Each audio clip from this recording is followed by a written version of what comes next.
You were on the last panel, right, in this room? I did. Todd. We were in the next one.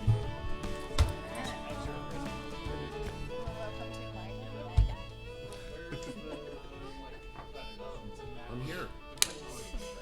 The mic, the one. The one mic. The only. I am the mic. The one mic you don't have to pick up. Give me some alcohol. We're going to warm it up. But I'm home. Hello. Hello and welcome to Digital Media, the Art of Live. How's everybody's Dragon Con? Oh, no. I don't want any of that sleepiness. How is everybody's Dragon Con? All right. Well, thank you. Over your hangovers now. Thank you for coming down to Galleria 6. We're happy to have you. This is, of course, a distinguished panel of panelists. We'll introduce everybody. We'll go down the line. I am Paul Klotz of Giant Size Team Up. You'll see a whole bunch of us around the track. We're like locusts. We're everywhere. I do some live streaming on Twitch myself. It's not big, not a lot of people, not a big audience, but I'll admit that. Some of these folks have a much more distinguished experience with that. So we'll go down the line. Smashie. Hi guys, I'm Smashie. I do horseshoes and hand grenades with these fun gentlemen over here. And we're on Twitch and we occasionally wear pants. Okay, I should make a note. Occasionally wear pants. My name is Larissa Thompson. I am the co-founder and CEO of the Templin Institute YouTube channel, and we also stream on Twitch sometimes. Yeah. My name is Mike Faber. I am the host of the Earth Station 1 podcast, and I also am the founder of the ESO Network. We do some live events, and we also put it up on YouTube, and we do also Facebook Live events also with our listeners, and so that's our stuff. We're trying to expand our life, so this is going to be learning for me too. Awesome. Hi, my name is Todd Cochrane. I do 3 podcasts currently: Geek News Central, The New Media Show, and Podcast Insider. I do a couple of those live, and I'm also the founder and CEO of Blueberry, a podcast hosting company. So I've been doing live for, 7 or 8 years. And my name is Bobby Blackwolf. I've been doing live radio and podcasting for 14 years about video games. My show, it's the poorly named The Bobby Blackwolf Show, which basically means Jay Leno can't take my job. But I've been doing it I did it on live internet radio, Shoutcast, if you remember that. And then I helped co-found the Voice of Geeks Network, vognetwork.com, with my buddy Rob over here. And in December, we moved over to Twitch. So we went from Shoutcast to now everybody seeing our faces when we're doing it. They're lovely faces. Very good. So, Bobby, we're going to start with you. Okay. Because this is a bit of it's kind of a track thing that's been going on for a few years. My first Dragon Con was 3 years ago. I remember talking to Bobby about hey, what do you think of Twitch? And you didn't feel very strongly about it at the time for your show. Right. But your opinion changed. So, first step first, if you're a content creator creating a show that is not live, in this case, Bobby, you were, what helped you make the decision to transition to doing it live? Well, I always was live. So the reason I did the show live in the first place in 2005 when I started was because I do the show by myself. And so my co-hosts are actually the people in the chat room. And I was on an established network at the time as well, All Games Radio. It was actually started by a man by the name of Scott Rubin. He helped found the G4 television network. And before then, the All Games Network back in the 90s on Pseudo, if anybody remembers Real Player watching it about that big. So I already kind of had a little bit of an established audience with that. It's hard for me to do something pre-taped because the chat room is my co-host. So that's why I went live in the first place. That's right. I was mistaken because Twitch was the big change for you. Yes. It wasn't doing live. So let's talk about Twitch because, honestly, Twitch is it's fastly becoming the platform for live interaction. What's been your experience transitioning from the other platforms you've used in the past to Twitch? It's nice using technology that's modern because I was using a Shoutcast plugin from Winamp from 2003 that was made for Windows XP, and I was still trying to use it today. So having that is nice. The big thing with the transition is actually people actually watching me work. and which is not something that I had in radio. So I actually had to worry about what I was wearing, and where I was looking and things like that. So that was also the big transition. And we had some listeners who were like, I don't want to go on Twitch. And so we lost some audience, but we gained discoverability. That's something we did not have. Because nobody in 2019 looks for a Shoutcast internet radio directory to find a show about video games. They go to Twitch, they go to YouTube, they go to Mixer, they go to DLive or wherever. So the discoverability was the big thing we gained. Okay. Mike, Yes. you just mentioned that you are trying to do more live content. So can you speak a little bit to your experience in that transition? First of all, what inspired you to make that transition in the first place? I've always thought it would be, because our podcasts have done, the traditional like recordings of our podcasts and everything, and then put it out up on iTunes and such, and audio basically, because I come from a radio background originally. But then once, over the last 2 years, we've been starting to talk about let's do more live, because interaction with our listeners is what we were looking for and everything. And we don't our problem is we don't ever record all in one space. We're all spread out across the country. A lot of times we have guests on our show, and sometimes we've had people from Europe or people from the West Coast or such, because we're based here in Atlanta. And so we had to find something that would be able to have the multiple slots and everything. And we also a lot of times record our podcasts out of order, so that was a new thing for us to actually have to do it in order, because we have multiple segments. Right. And live was a big challenge for us, and we had some pushback against it also, from other co-hosts who were like, oh, I don't want to do that, or let's keep it the way it is. And I was like, if we want to grow listenership also, we need to have more interaction and everything, and that was the main reason to go live. Right. Todd, when I say elder statesman, it's not an insult. You've been doing this for a very, very long time. You've seen podcasting as a concept evolve over time. This track used to be called the podcasting track. It's not anymore, because it's not simply just podcasts anymore. Right. I mean, it's the line between streaming and, say, YouTube or Twitch and podcasting is increasingly thin. Can you speak a little bit to your experience, having watched that transition and like how you navigated as somebody who perhaps might have had some old habits, or just your mode that was something you've been doing for literally more than a decade? Right. When I started podcasting in 2004, and I guess someone's been referring to me as OG, I'm definitely one of the OG guys. I was probably one of the first 50 podcasters to start. It was, we had a hard enough time keeping the content online, because there was no hosting services. We had to make it up as we went, and the tools today and the services are out there make it very easy. But 6 or 7 years into creating content, I was starting to see services like Ustream come online, and I thought, hey, let's add this live component. Now, I lived in Hawaii, so I was already handicapped from a time zone perspective. So when I was going live at 8 p.m. Hawaiian, it was 2 a.m. Eastern, 11 o'clock on the Pacific, and I was getting people from Australia listening to the show or watching the show. So my live audience was pretty small, but really what I found by going live was that having honed my skills as a podcaster, already having 600 or 700 episodes at that point, it actually made me a better podcaster, because I had to plan. When you're live, there's no editing. You're live. You have to make it. You have to make it right the first time. And I've been of the model at almost 1,400 episodes. I've never edited a single. Well, I take that back. I've taken a couple of segments of my show out over the years, but I don't edit. And I'm one of the rare folks that probably still do no editing. I wouldn't be a podcaster if I was still editing. But the live portion, what we've seen it evolve to what it is today. I built a professional studio, full switcher, multi-cameras, spent more money than I probably should have. And what it has resulted in is an audience now that gives me, like you, a little feedback while we're doing live. I get a little bit of input from folks. I make a comment or two that I can interject into the content that actually makes it sound a little more real, a little more interactive, a little more direct. But I've taken the approach of broad.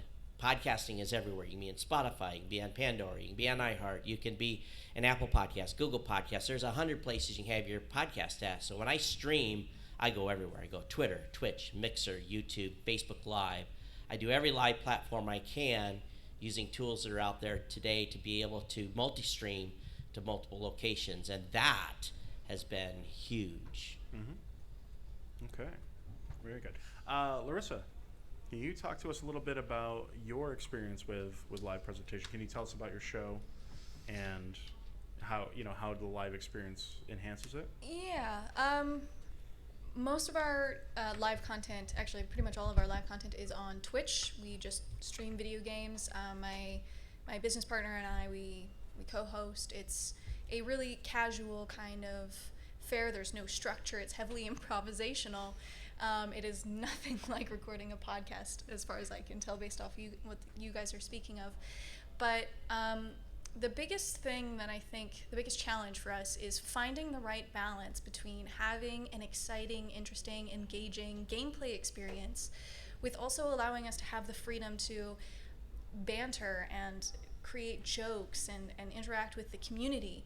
Because, I mean, you want stuff to happen that the community can get excited by, like, oh, we just, destroyed this planet or something. But you also want to have the freedom to be like, hey, let's riff on this one joke about opening a candle shop for 20 minutes. And finding the balance there is quite tricky, and I'm not convinced that we've figured it all out yet, but that's the next step. So I'm going to get to you, Smashie, in a second, but you've touched on something that's really important, and something that, as a podcaster, I've talked to other people who have made the transition to live, or maybe perhaps do some shows pre-recorded, some shows live, and they have different reasons for it. The live experience will impact your presentation, right? Can anybody speak to, and you just raise your hand and go, or just jump in, how, perhaps a story of a time when, like, it derailed you completely, like it completely took you off your track, kind of made you stumble.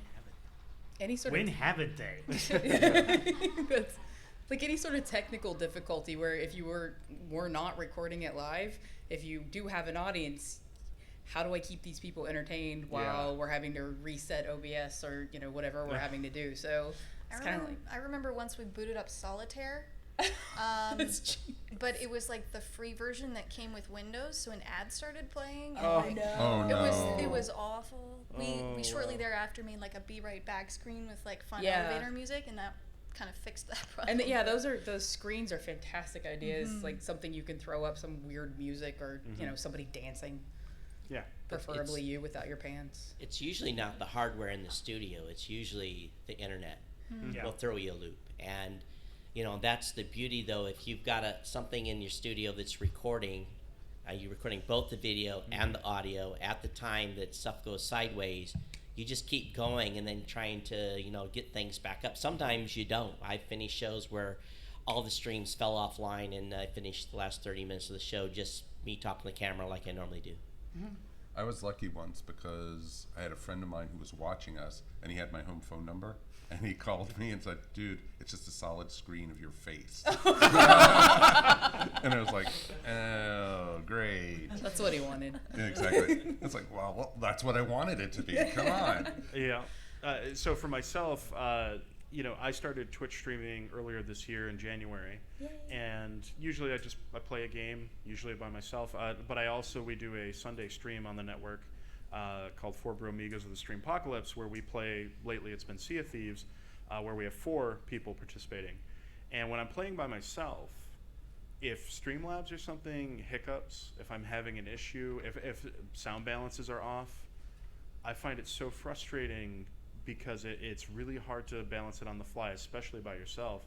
And then just having that happen, like, it affects my mindset. Like, it takes me out of presentation mode, if you will, or interaction mode with my audience, and puts me in now I have to troubleshoot. And you feel like you're disappointing the people you're trying to entertain. And not only that, but I'm also like infuriated by technology because I don't always know the answer. Streamlabs is a great example of a tool set that is incredible, but it's so deep. And many of the tool sets out there they offer you tremendous capability, but it's a lot to take in. It's a lot to learn. You can fire up your stream and go out live on multiple platforms and still not even have touched even the remotest corners of what it's capable of. And so it can be very daunting in that way. Smashie, with your show, tell us a little bit about your show and how your experience with the show is unique in your live aspect. So Steven and I started streaming, or we started doing Horseshoes and Hand Grenades as a podcast in 2007. And I know nothing about the technical aspects. Like, I will sit down at the computer and either Jacob or Steven will have spoon-fed it to me in terms of there's just like, sit down and talk, don't touch anything, you'll break it. And so we used to do it in a manner where, we could edit out our stupid stuff or the dead air. That was, our ultimate enemy was dead air, so we could edit that out. But when we transitioned to streaming live, is you just have to roll with it. If something breaks, if somebody's baby's crying, if your house is on fire, if your sound goes out, you have to learn to roll with that. And I feel like that was the biggest. It was more stuff for me to break realistically when we started streaming live. So there's less things that I can touch now. It's important to know your limitations. Right. Like, I am fully self-aware. All right. What shouldn't I do? Right. So this is a catch box. I had to look at the name again. Yep, catch box. We can toss this around. If anybody in the audience has some questions, because we have a panel of some experienced folks, some people who have transitioned to new platforms and such lately. Myself being, a noob. Me too. Anybody have a question? Raise a hand. I'll toss you the box so you can ask a question or tell a story. Or If not, he's just gonna throw it at you. otherwise, we're gonna move on and tell you. Yeah. Oh, you gotta throw that, man. Go for it. I just Yeah, wanna- that's- I mean, chest oh, pass. yeah. Got to be a chest pass. Yeah. Brave. So from what I've noticed, most of streaming is done through PC. What about using, say, like Streamlabs and OBS through an Xbox or a PlayStation 4? That's certainly possible. An external capture card is what you would need for that, routed through a laptop. I haven't done any streaming directly through the Xbox or the PlayStation platform. It's possible, but it does not have the customization capabilities that Slavs or OBS has. Yeah, but if you just want to go and broadcast your gameplay and your voice and maybe even your picture, and that's all you want to do, that's both the Xbox and the PlayStation are great for that. And that's a great entryway. So Just you're to not get going to it get up the there. alerts or anything, but you may not need the alerts. Yeah. Oh. Fun fact, we do have a Elgato HD60 here if you want to check it out. That's a good one. Just a tech note, we Yeah. are streaming. But if you don't have the PC for it, the PlayStation and the Xbox streaming directly, that's a really good option, especially to get your feet wet. Yeah. To that point, that might be the first thing to point out to anybody who doesn't realize. Most of the big streamers that you watch, it's a 2-rig setup, almost always. Or they're using a console. If they're playing video games, they're using a console to play the game. Streaming, Elgato is pretty much the industry standard. I think almost everybody uses it. I literally have never heard of another device that has that kind of... Media also has a couple. Okay, yeah, there's a but couple you, others. Don't buy it. Yeah, don't. Don't buy it, but yeah. yeah. So if you start doing some reading on this topic and you're interested, you're going to see the name Elgato show up over and over and over again. A lot of folks use the exact same model. So yeah, that's something you might have to expect and anticipate is you will need potentially 2 machines, and they need to be reasonably powerful depending on what you want to do. So some of you do gaming content, some of you do not. So let's speak a little bit to Bobby. You do gaming-related content that Yes. is not gaming, right? It's more like an AM radio talk show. Right. Yeah, about video games. Okay. And Todd, you don't. I don't, but Yeah. I have a business model behind the streaming as well, so we can talk about that if you're interested. Absolutely. We'll come back to that. And Mike, yours is not gaming-related. Not at all. Right. And yours is very much. Yeah, almost exclusively. Almost exclusively. And Smashie, yours is not. We actually do. Oh, you do Like both. once a year, we'll do a charity stream we'll just do 24 hours of playing games that people have asked to see, or something that I can play not terribly. Okay. So no shooters. So there is kind of a distinctly different approach to both types of content. Because if you're doing a talk show, you might be interacting with the audience and everything.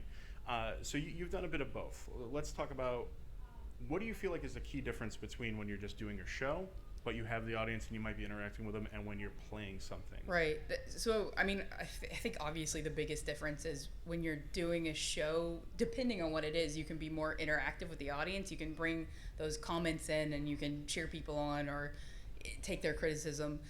When you're playing a game, your brain is more involved in, not dying or get the happy Yoshi egg. And so it's a little harder to balance that, and that's when I found it's great to have a second person just sitting in the chat and have them represent the show, and that way they can interact with the chat so people are still engaged and feel more pulled in, but you don't have that responsibility of going, dear Jesus, don't die, I'm in the infirmary again and I can't get out, and I also need to answer Todd who wants to know what I'm streaming with. Yeah. So having a co-pilot essentially. Yeah, right? it helps a lot. So to my personal experience, that is something that we run into. So, like when I mentioned, when I stream a video game by myself and I have a tech issue or something like that, I get completely derailed. With our 4-man stream, if there's a tech issue, the other 3 of us just we vamp, we talk, or we riff on each other. We do basically whatever we can, but currently, the game that we use to do our show, Sea of Thieves, has moments of downtime, which we also run into. We're at port again. We're turning stuff in and we're restocking, and that takes 5 or 10 minutes sometimes. It can be really awkward. Yeah, Mike. One of the things I've noticed since we've gone to video is we've actually gotten tighter when we talk to each other. Because when we did audio, a lot of times we'd had people talking over each other and such. And when you do video, you see the people's facial expressions, and they want to say something. And it's actually, for us, it's less editing because you get the tighter feel and look, and you're able to actually get to see the people's facial expressions and stuff. Yeah. And you're able to it's almost like making contact like we are right now and such, instead of just, being with a pair of headphones on and talking into a microphone. Well, to that point, if this were a podcast and we were recording it blind without video, exactly, I wouldn't have seen the look on your face that said I was ready to say something. Exactly. And so I also do a show, Breaking the Panel, where we use pre-record. We don't live stream that show, but we use video chat for that reason, so that we can see everybody. And you can see everybody's expression. You can kind of read their emotions. You can see that they're ready to. Exactly, and it makes us better podcasters because of that. Sure, absolutely. Yeah. And that actually works outside of podcasting. So one of the things I learned is, because my day job, I'm a software developer. We're a totally distributed company, a totally remote company. We do all of our meetings with video on with Zoom, and everybody that comes in is like, no, conference calls with video, no, I'm not used to that. But it's so we can see your people's eyes, so we can see all that. So that's something that even extends outside of podcasting. If you are in that situation of being in a distributed company, don't do conference calls without video. It's a lot better if you do. Okay. Agreed. Todd, you wanted to talk about business model. Yeah, so I do a tech show, and I started going to the Consumer Electronics Show and carrying around a camera and doing interviews, and we got the opportunity in the early days of doing the show to do a live event on the MSNBC stage that was there. We had this multi-million-dollar stage, and we came in with a pro consumer camera and a laptop and did a live stream, and we blew those guys away when we had 45,000 people come up on the stream and watch our hours worth of content. So what that really set forth was a series of events that if you're doing content about not necessarily gaming, but or maybe even gaming, let's say whatever your topic is, and there is an external event that you can go to, a convention like Dragon Con or another type of event, what you may find is that the doors being open to you to be actually a content creator for those shows, and actually talking to vendors and talking to people at the shows, and which will open up relationships, which can turn into sponsorships, which it really kind of feeds the beast and feeds your wallet over time by making those relationships and being live and doing interviews. And you don't have to just do it in your studio. You can take that show anywhere. It's a little complicated depending on your rig setup, and you may have some FedEx costs involved. But for me, taking a team to CES every year and doing 40 hours of live, end result is the 200 total interviews we do at that show. It's such a popular thing that we typically do around 60 million views of all that content after that show's pre-produced and published. But it's all because we've gotten the momentum going and everyone talking about the content. So it's really about, again, feeding the beast, feeding the show, feeding your audience, keeping them engaged, not only in what you're doing on a day-to-day basis, but these exterior events. All right. To that point, a lot of my focus is on Twitch. I've kind of watched Twitch develop over the years. My initial introduction to it was when it was JustinTV.tv, yep. And the reason I paid attention to it was because I was watching Magic the Gathering live coverage of major events, which in many respects that little bit of niche market was doing something that everybody else would go to do in esports years later. They were way ahead of the curve on it. And I've watched Twitch kind of develop through. And one of the big changes in recent years has been the just chatting aspect and the literal live streaming, like you're wearing your chest cam or whatever. And I mean, there are huge streamers out there who go to events like this. They stream at home, they play their games, or they do their shows. And I mean, a lot of the video game streamers end up starting podcasts and vice versa and all that stuff. There's a lot of, again, the lines are very thin now. But they do go to these events. And they go into the bathroom at these events. Yes. You just sit in the corner and watch them. And so it's kind of interesting because it presents a technological challenge as well, because you're relying on cell data if you're doing it yourself. I know that Twitch worked on this backpack rig that is emerging technology. I would imagine they'll have a commercial version available at some point and it'll get iterated on. Yeah, right. So it's really, really interesting how you can do almost anything at this point with live creation. And whatever you're interested in, you can probably find the niche, you can probably find the audience. Bobby, you made the interesting face when we were talking about monetization, because we talked about the business model a little bit. You are someone who's not focused on monetization, but you are now on a platform, Twitch, right, that a lot of people would agree makes it extraordinarily easy to monetize. I know, and we did it. Yeah. But we're not focused on that. Right.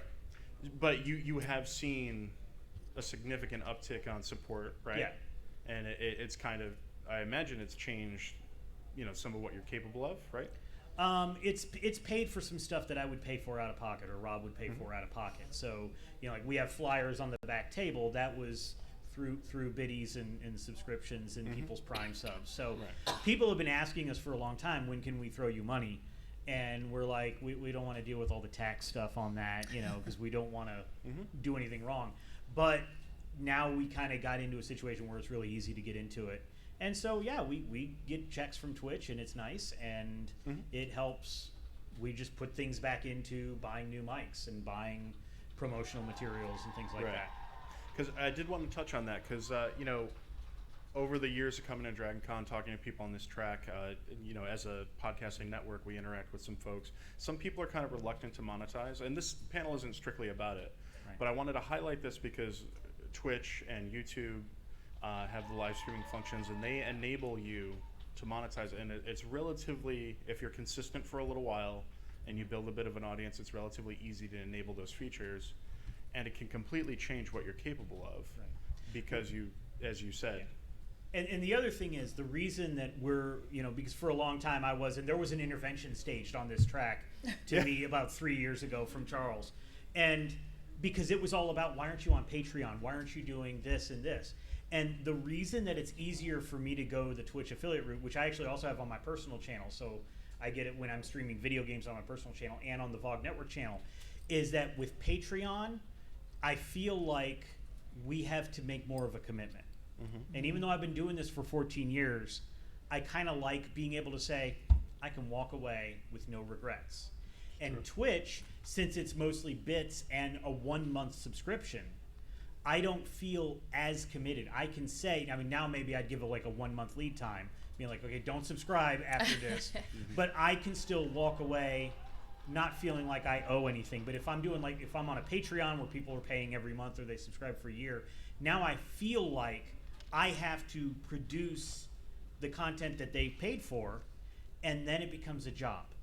And I like my day job. I don't want podcasting to be my day job. I want it to be a hobby that I still enjoy. So that's why we did finally jump in on the Twitch bits, because it's more like a tip rather than they're paying me for my time for the next month, year, or whatever. Okay. Now, we're going to leave monetization because that's not what this panel is really about, but it's part of the bigger picture. Yeah. It's if you're here, you're probably interested in pursuing this avenue, or you already are, and it's a big part of it. Another aspect is building your audience, right? So live streaming gives you access to discoverability, as you said, Bobby. I'm going to turn to Larissa. What have you seen in the growth of your community over time? Let's start with, how long have you been streaming? We started streaming about 20 months ago, I think now, according to our Twitch subs. That's my only metric these days. The popularity that we received right at the beginning of our Twitch channel was largely because of the work that we were doing on our YouTube channel, because Twitch is supplementary.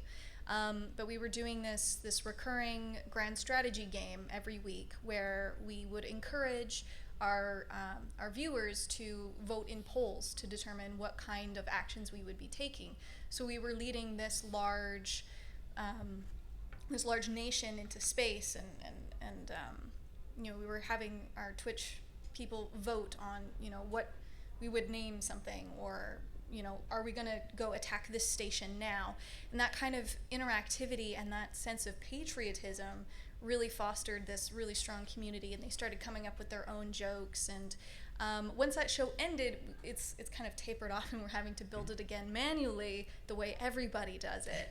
And it's a big learning experience for me. So now it's trying to find other ways to encourage interactivity without the crutch, I guess you could say, of our previous format. Okay. So that's actually an interesting point. Your formatting and consistency, right? And I think everybody can speak to this to some degree. When you try new things, Mike, of course, you guys have you've transitioned some of your shows from an older format to this new live. How has that affected the show for you in that respect? Like, because you were doing something in one way, now you're interacting with your audience, presumably, right? Of course, we're interacting with them, and it's interesting because our numbers dropped big time when we went live. And because we were going video, people had to find us again, right, and everything. And so since we've started rebuilding, we actually feel it's even tighter, because we've always prided our podcasts on being more about community. And people who listen to the show, we could almost name the thousands of people by name who listen to our show, because they write us or they instant message us, or items like that. A lot of them disappeared when we went live. Right. And everything. We tried going up on Facebook, trying to go up on all different social medias. Hey, we're still around and everything for these shows. But we've just switched to Facebook Live and YouTube. And so when we did that, and slowly we're getting it back, and the comments we're getting is saying, people are saying they're enjoying the show more because they could actually see us and everything, and that's pretty awesome. Okay, so that's a good point to anyone who's potentially on the cusp of making that big decision, that big transition. If you're doing a show already, or possibly if you're thinking about starting a show, maybe you were thinking of doing a podcast, or maybe you were thinking of doing a stream. There's benefits to kind of weigh and measure there. And we used to joke about it all the time. Hey, we're going on to video. We joke we have the faces for radio. So it's always that old joke. But it's always been, makes people feel more comfortable when they can actually see you and you're just not a voice. Yeah, there's a sense of intimacy. Exactly. That people actually come up now and feel like they know me and everything, and that they actually know me personally because they actually see who I am. I've got yesterday, walking through the con, I had our Dragon Con report t-shirt on, and people were coming up to me, oh, I love you guys, and stuff like that. People I've never met before. And That's awesome. And because they saw what I look like. Right. But you don't have to give up an audience that you already have. Right. Right. No, we do still have audio also. We still have audio. Audio yeah, feed yeah. also. For me, it was all additive. Yeah. So it was about adding audience, adding interaction. You know, the audio still is 90% of the show. What's the name of your show? I probably missed it in the beginning. What was the name of your show? Which one? Shows. Oh, there's a postcard up here, the ESO Network. Excellent. And no problem. Okay, so that threw me for a loop. 'Cause now all I can think about is ESO Network. That's okay. I like His that. brain just went. See, now you're Yeah, getting a some more que- you got live some more questions demonstration up of front. how Right. to act live. Tilt. Yeah, there were some other Exactly. questions up You here. got some more questions Yep. up front. Yeah, okay. Oh, you've got to throw it. You're killing me. Chest pass. Well, each different project has a different community, and each different community has a different personality. Sure. Right? So how do you balance, or can you speak a little bit about how you balance those different communities and how you approach those different communities, or whether you approach them differently? We don't actually. We actually, our listeners are geeks, and we have the Doctor Who podcast, we have the general geekiness, we have a Dragon Con podcast, we have wrestling, different things on our network, and some of our shows are still strictly audio and everything, but I'm trying to make them, always strongly suggest, why not go start seeing live and start having faces behind it and everything.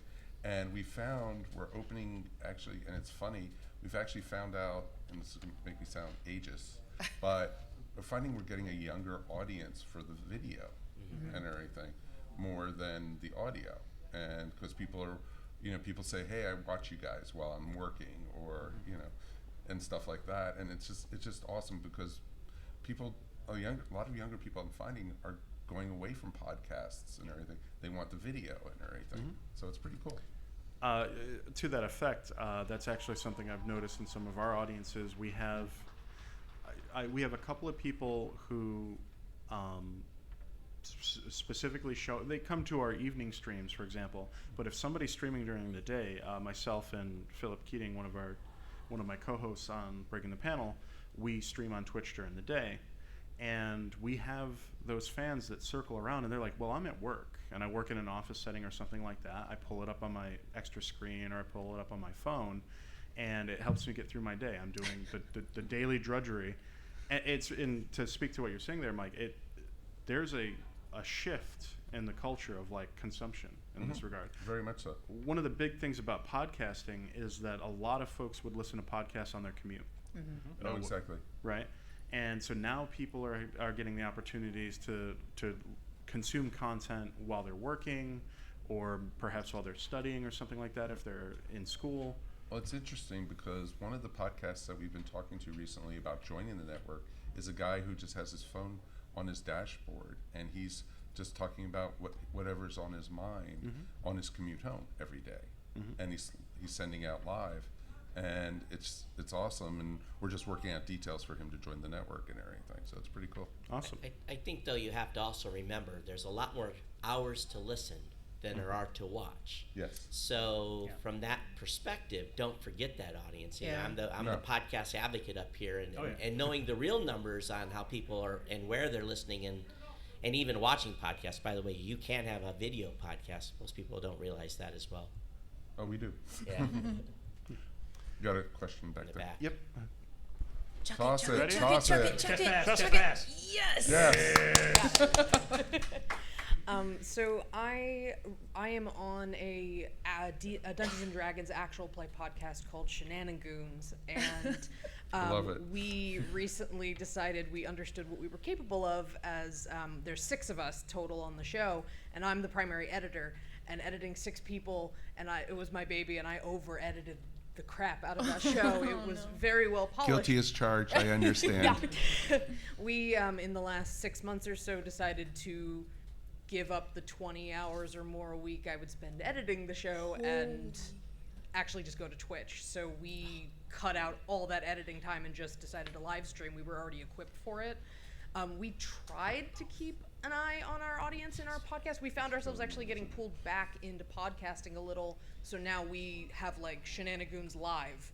So our podcast is literally just the audio ripped from the Twitch stream. Yeah.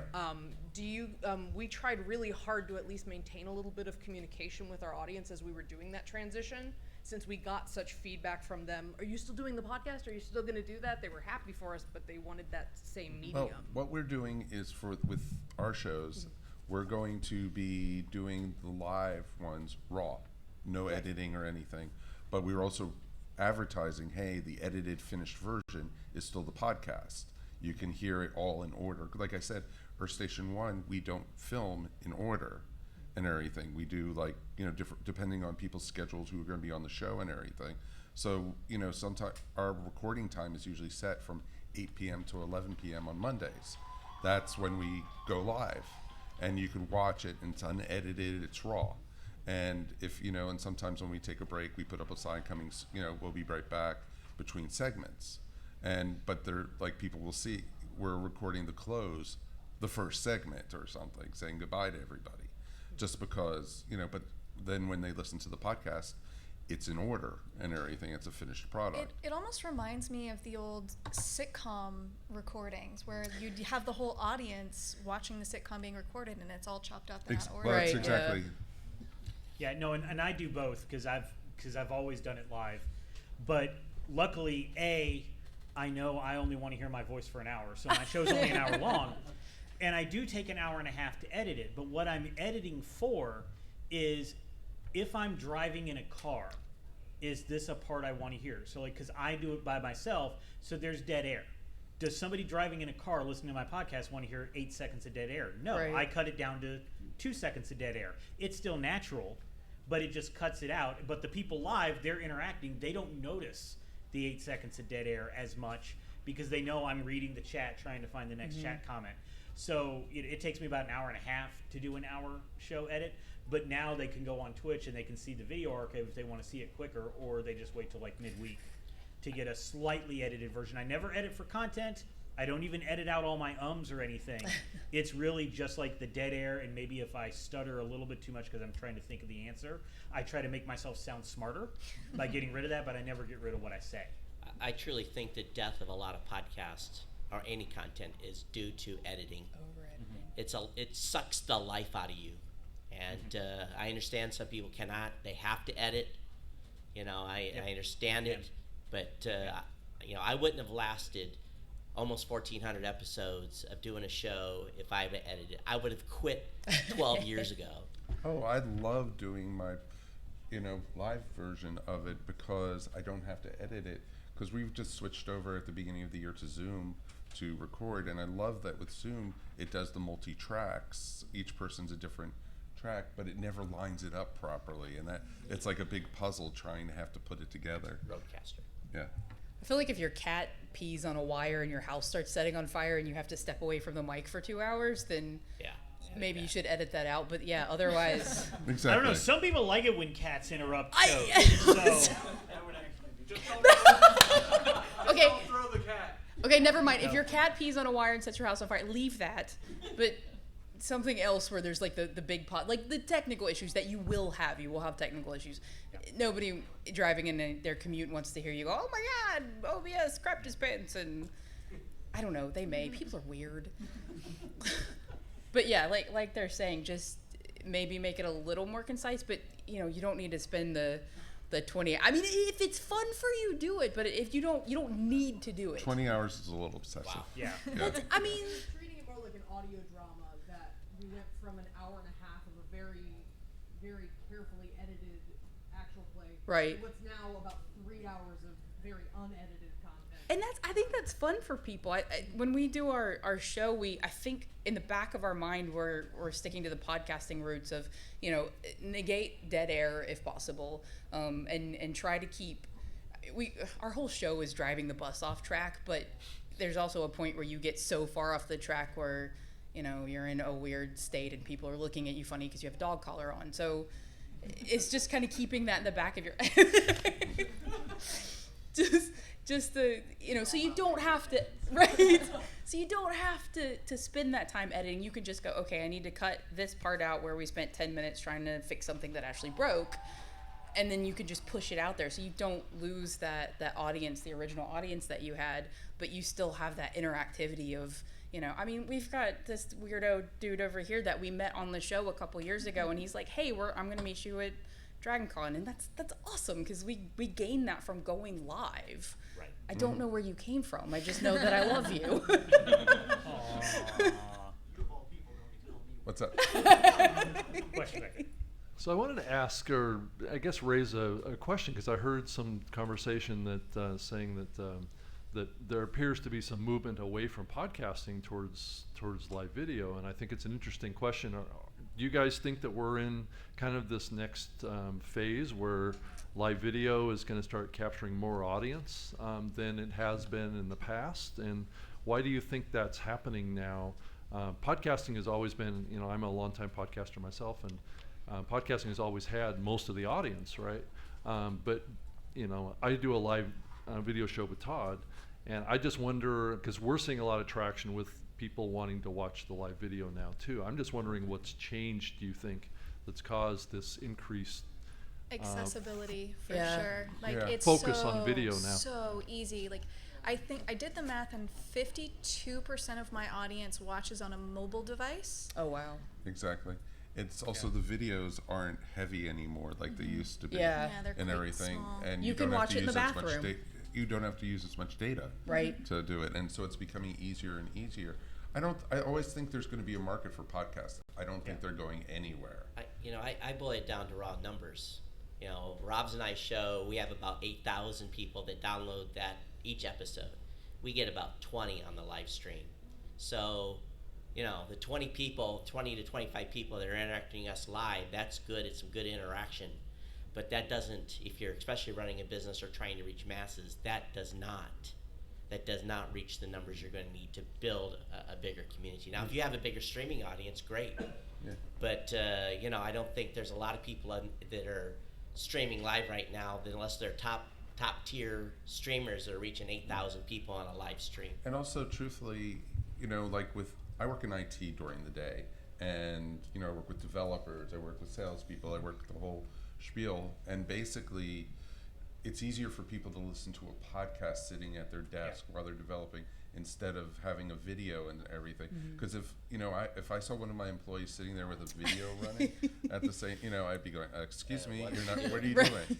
I wouldn't think they're focusing. But if they're listening to a podcast, I think, oh, they're just listening to music or whatever. Yeah. Exactly. So two. We're finding more people watching on demand.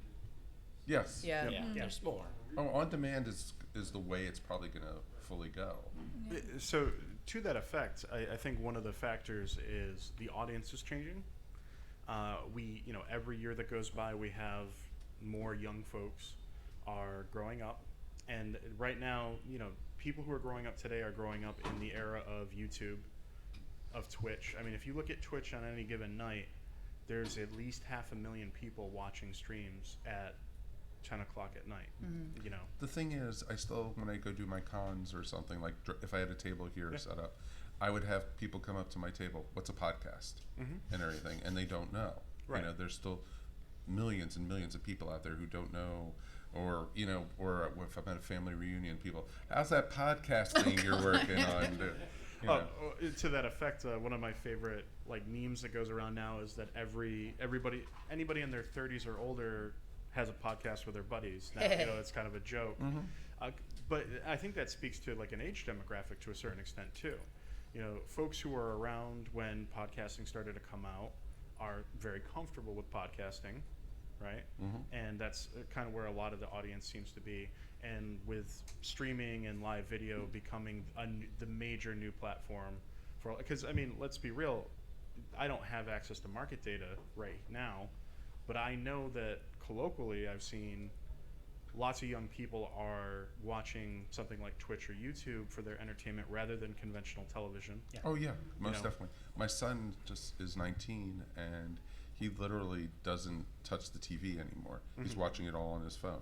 Right. And everything. And Well, it's easy to flick through it too, because none of Exactly. us have any attention span at all anymore. We can't even, Twitter's the 4 words that you get to yell into the void, and it's just easy to go, they're not playing the game that I want to play. Switch until you find your group, the people that you like and that frequency that you fit into. So it's easier to, and you don't have to move because you're on your phone. Then you don't have to go into. There's no chat room for that television show that you can go in Right. and beg the host to dab or something like that.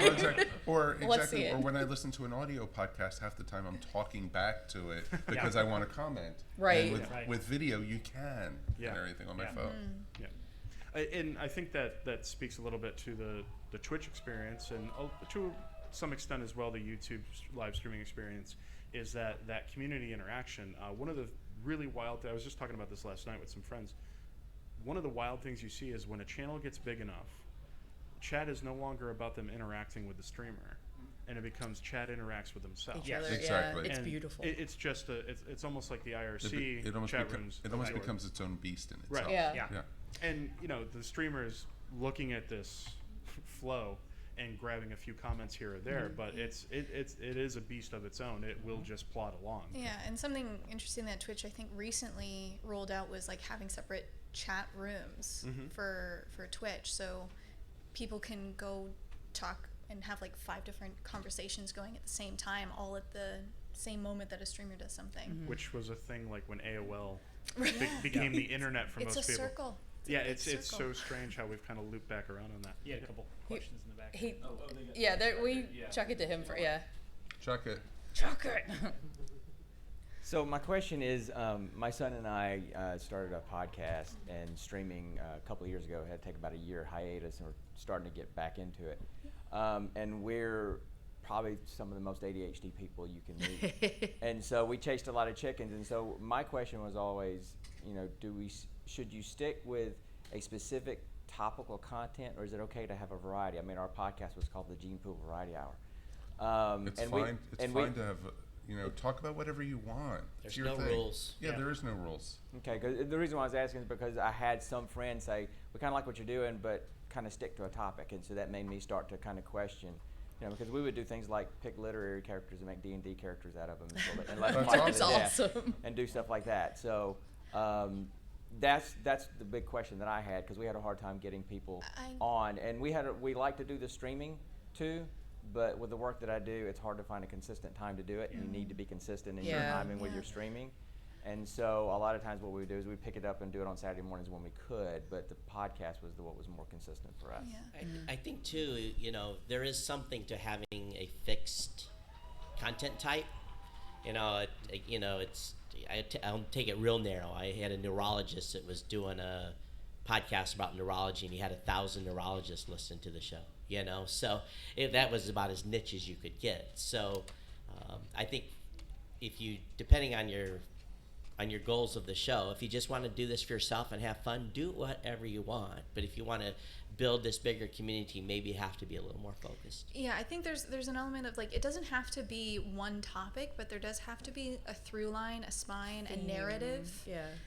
Something that ties it all together, so you can go off on tangents, but as long as there's this one central point that you can always come back to and ground yourself to, it creates this anchor that your community can latch onto and then participate with. That was beautiful. That was a really That good was point. That's the quote of the night. Yeah. We're getting short on time here, so we're gonna do our outros in a moment. But to that effect, and to what Todd was saying as well, if you are interested in gaming streaming, I know for a fact that if you establish your brand as playing a certain game or a certain type of game, when you deviate, you will inevitably hemorrhage viewers. Like people who pull, say, 1,000 viewers when they're playing their main game or they're doing their main content that they always do, when they do something else for variety, you just see the numbers plummet. I mean, I've seen people go from, say, like 1,000 or several hundred and down to dozens or 100. Oh yeah. Another But, thing. Every 1 in 100, it doesn't do that though. Right. Every once in a while, there's one game that does way better than it has any right to. Yeah. But you never know what one. President that's gonna Cat. Yeah. Well, and in gaming in particular, there's also trends. Minecraft recently had a major resurgence. Minecraft was a revolution in gaming about 10 years ago. It kind of changed a lot. There were a lot of copycat type games that were developed and so on. And for an entire generation of kids, it was suddenly their childhood, right? and then all of a sudden it got wildly popular again, and you're seeing variety streamers go back to that same content again, a game that they hadn't played in years. You know, some of them who had moved on. And one other thing I wanted to touch on is Mike, you were talking earlier about video and people being able to see you. Right. I've noticed that and I don't have the data, I can't show you the receipts, but there seems to be a direct correlation between people who live cam when they stream video games or anything like that, and people who don't. I've seen people who stream together in multiplayer games. The one person who always has their cam up has generally a much higher audience than the person who is just showing gameplay. Sure. Being able to see you, trust me, there's an audience out there that does not care what you look like. They might like what they see, but you might have a face for radio. I'm not, self-described. Yeah. But honestly, there's people who just want to see you. They just want to know you. You know, they want to connect with you and see your face and your emotions, particularly with gaming if things go haywire and things go bad. Because that's the human experience. They want to see your face, when things They go want to nutty. see you screw up, basically. Yeah, Yes. Yes. Yes. They love it when you We're do. here for the failure.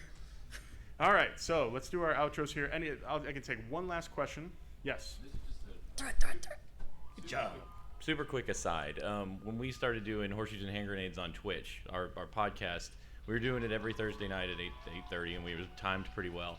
But when we started streaming an iPad game during the day, because Ashley was at home at like 10 a.m., we just randomly streamed this Dungeon iPad boss, game. yeah. We got a huge influx of people that were like, I like this game. It was kind of niche, but it was those people. And then because they liked Ashley streaming the iPad game, they started showing up to our podcast, became subscribers. Yeah. So don't be afraid to branch out and try something new just to get that other audience goes, I like that person. I'm now going to follow that person doing the other things that they do. Yeah, and that's what when I look for Twitch streamers and stuff, I'm not watching the game as much as I'm watching the Twitch streamer and how they interact and stuff, and that's more important to me than the game.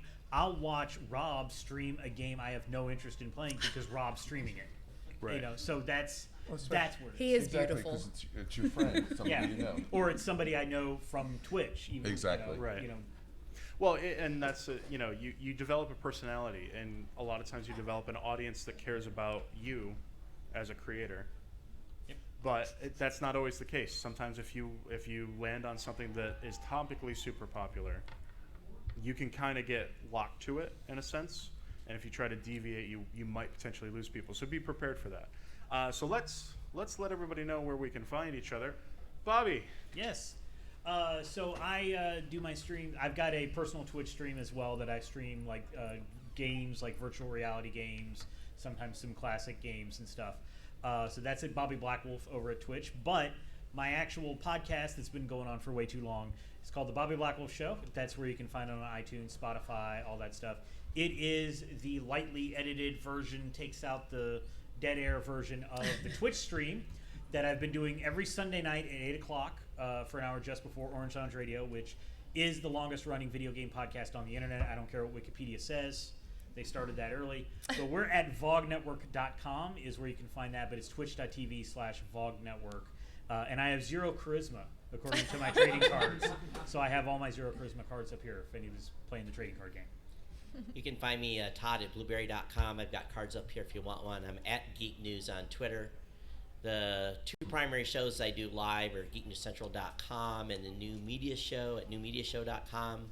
That's the main place to go to either subscribe to the podcast or actually even watch the show live.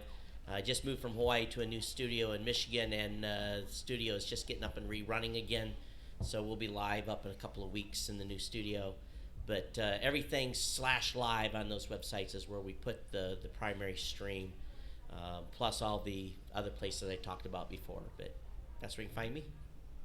You can find me as the host of the Earth Station 1 podcast, the Earth Station Who podcast, and the Dragon Con Report. We're part all of the ESO network.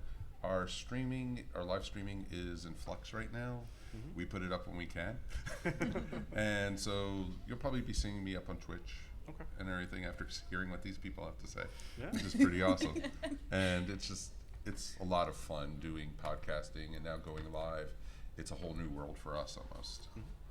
Absolutely.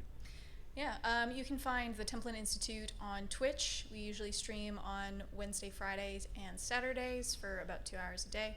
That is Templin Institute, so twitch.tv/Templin Institute. And then our main channel is just over on YouTube at the Templin Institute. All right. So we do on Twitch when we go live. It's Two Dorks TV, and it's a 2. And we do that. Horseshoes and Hand Grenades is every Thursday around 8:30ish, depending on when my nephew goes to sleep. And then Steven will randomly stream random nights when Sam goes to sleep. And then horseshoesandhandgrenades.com is where we've got the. Is that wrong? HNHshow.com. And these wonderful people have like my face cards and the actual URLs for things. I need like the adults in my life. Excellent.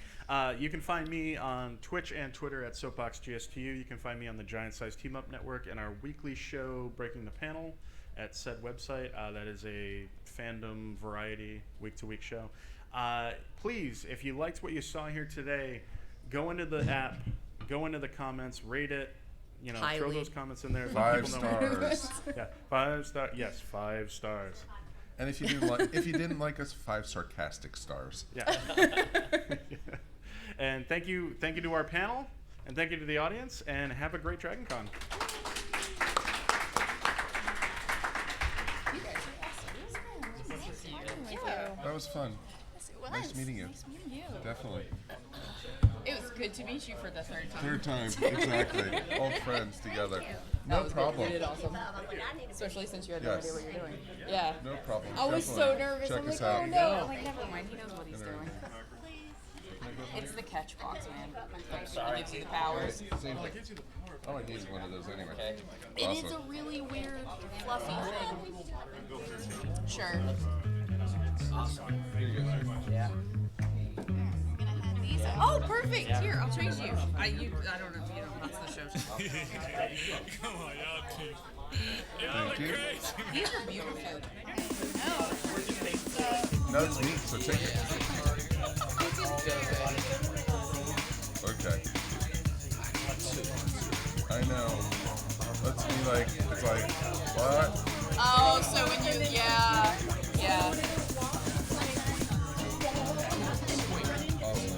My dad's an optometrist. He's like, you will get bifocals eventually. Just accept it and Someone just took my last one. I'll find it. I would want the thing to die if I didn't wear contacts last. It's very cool.